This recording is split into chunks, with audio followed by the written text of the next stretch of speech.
qui est en toi, c'est un esprit de leader. Un leader, c'est quelqu'un qui n'a pas peur. C'est quelqu'un qui est audacieux selon le Seigneur. Un leader, c'est quelqu'un qui sait prendre les choses. C'est celui qui sait prendre la responsabilité quand il le faut. Un leader, c'est celui qui sait intervenir au moment opportun où le Saint-Esprit l'amène à intervenir.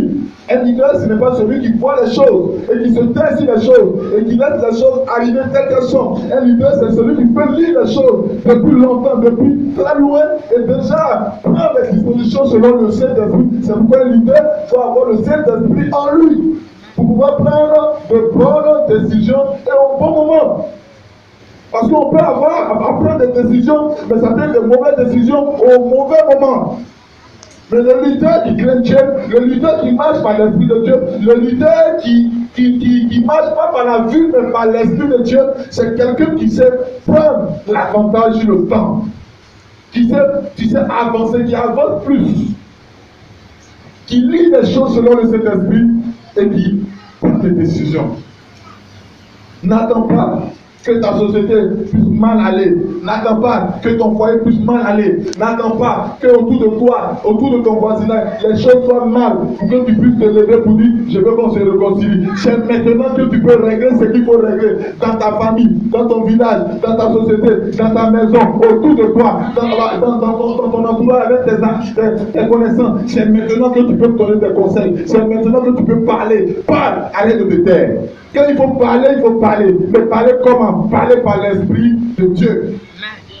Parce que plus je parle, mais il ne parle pas sans l'Esprit de Dieu. Plus il y a des problèmes, quand les problèmes arrivent, soit dans les foyers, soit dans les familles, soit dans la société, il se taise, il ne parle pas, il ne prend pas le temps de prier.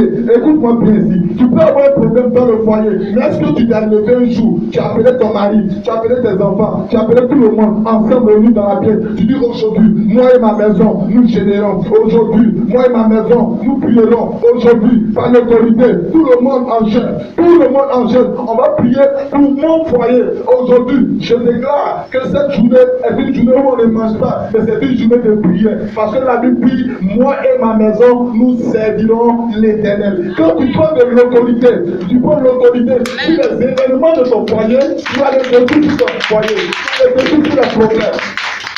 Amen. N'attends pas que les choses arrivent, leader. N'attends pas que les choses se mélangent, leader.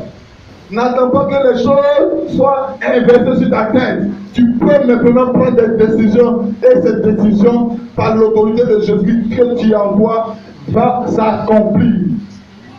N'attends pas que quand les choses sont gâtées, et maintenant tu vas dire, je suis leader, je vais arranger. Non, leader, lis les choses au préalable. Vois les choses au préalable. Parce que c'est pourquoi on nous dit, le leader doit avoir le discernement, le leader doit marcher par l'Esprit de Dieu. Si tu es leader, que tu ne marches pas par l'Esprit de Dieu, tu accompliras les désirs de la chair. Or, les désirs de la chair sont contraires à celles de l'Esprit. Les désirs de la chair ne sont manifestes quand on voit sur le terrain. Tu vas rentrer dans des compromis.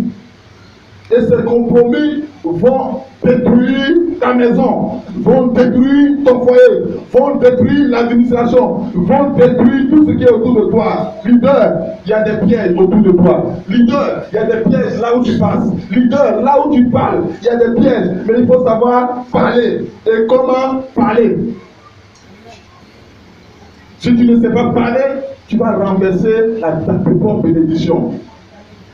Parce que Dieu a mis tout devant toi. Mais est-ce que tu prends le temps de prier et dire, Seigneur, je ne sais pas parler. Mais si dans ton esprit, si tu marches par la chair et non par l'esprit, tu te diras que je sais parler. Je m'y connais, moi j'ai la sagesse. Mais on ne dit pas que j'ai la sagesse. La Bible dit, je peux tout par celui qui me fortifie. Si je parle, c'est à cause de Jésus. Seigneur, je ne sais pas parler. Seigneur, je ne connais rien. Seigneur, je ne vois rien. Seigneur, voici mes mains sont lépreuses. J'ai besoin de toi parce que je vois les choses qui arrivent ne sont pas bonnes. J'ai besoin de toi. Interviens maintenant dans mon foyer. Interviens maintenant dans ma société. Interviens maintenant dans ma maison. Interviens maintenant dans l'église. Interviens, je dis, dans ma vie. Tu vas vouloir prendre une décision ou quelqu'un viendra te dire, prends cette décision. Écoute d'abord le Saint-Esprit. Écoute d'abord, présente ça au Seigneur. Ne dis pas que j'ai la solution parce que j'ai de l'argent. Tu peux avoir de l'argent et ne pas avoir la solution. L'argent ne répond pas à tout. L'argent ne répond pas tout simplement tout ce que tu as besoin comme réponse. C'est la véritable réponse, elle appartient au Saint-Esprit. Quand le Saint-Esprit parle à ton esprit,